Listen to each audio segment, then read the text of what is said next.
मैत्री. मैत्री हे नातं रक्ताचं नसतं, पण अनेकदा रक्ताच्या नात्यापेक्षाही जास्त जवळचं वाटतं. ह्यापैकी अनुभव तुम्हापैकी बऱ्याच लोकांना असणारच आहे नक्कीच. तर येस, आई वडील आपल्याला जन्म देतात, पण आयुष्य जगायला शिकवणारे धडे मात्र अनेकदा आपल्याला मित्रच शिकवत असतात.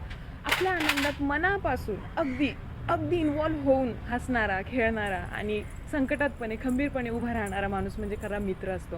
आपल्या मैत्रिणी असतात. या सगळ्या असल्या की अर्थात बालपणीपासूनची जी मैत्री असते ती तर खरंच खास असतेच. याचा अनुभव तुम्हालाही असेलच. पटणे मैत्री म्हणजे रोज बोलणं नाही, तर कितीही दिवसांनी भेटलो तरी तिथूनच संवाद सुरू होणं. मैत्री म्हणजे स्वार्थ नाही, तर स्वार्थ साथ. या मैत्री दिनानिमित्त आपल्या प्रत्येक किंवा माझ्या प्रत्येक मित्रमैत्रिणींना, जे नवे जुने जे पण असू दे, सगळ्यांना एकच माझं सांगणं आहे की खरंच तू आहेस म्हणून माझं आयुष्य अजून सुंदर आहे. कायम माझ्यासोबत राहा, माझ्या पाठीशी राहा आणि आपली मैत्री जपून ठेवूया. तर खरंच तुम्हा सर्वांना मैत्री दिनाच्या मनःपूर्वक शुभेच्छा. Thank you for listening me. Bye.